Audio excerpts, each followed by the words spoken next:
Hey, it's Michael from the bike shop at Yamba. I want to talk today about quick release skewers. So I was prompted to do this video because I think some people just don't know how skewers work. Some people don't know how to tighten them up. Most people seem to over tighten them. And some are coming to us that are not in very good state of repair. So let me talk about skewers a little bit. They come in two different lengths. You've got the 4-inch skewer, 128 millimeters, or the 6.5-inch skewer, which is 165 millimeters. There are different sort of cam mechanisms that's on them.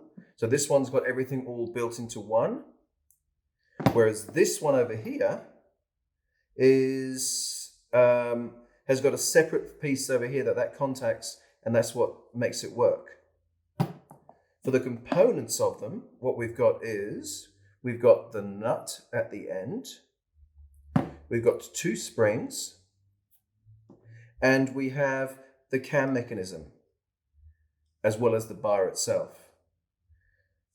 So to put it back together, I always make sure I've got the fatter side going in first towards the cam. Then on the opposite side, I have the thin side on the inside, and then the nut there. But normally what I would do is I'd check that there's a little bit of grease just on the end here, because that stops the nut from rusting on. And just a little bit on the shafts too. I always like to have a little bit of grease or oil on any metal-to-metal surface contacts.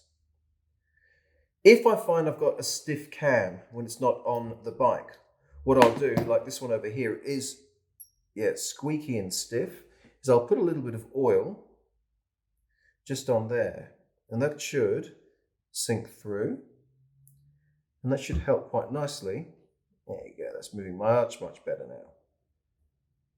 See, if it's extra stiff through here, you're not often sure when you tighten the wheel, is that the cam tightness or is it the actual locking on the wheel tightness? You want to make sure it's the locking on the wheel tightness.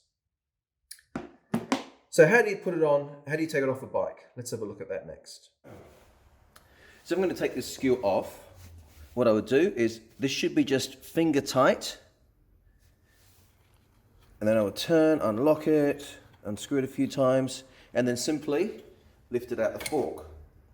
To reverse it, you put it back in. Again, finger tighten it up. Sometimes you can turn this side, but on this particular bike you can't. You can see actually here some damage on the fork where that lever has kind of bashed that.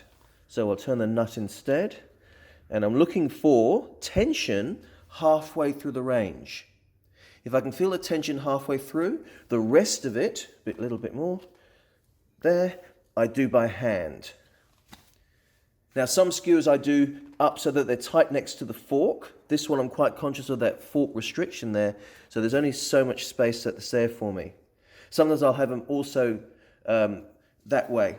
Things I've got to look for is that they're not running into the spokes, and it's not running into a disc brake mechanism that might be there as well. So I hope that's helped demystify skewers a little bit, the quick release skewer. If there's anything else bike part that you want explaining, let me know in the comments. I'll try and do a little video on it. So it's Michael from Bike Shop Yamba. I look forward to talking to you soon. Bye now.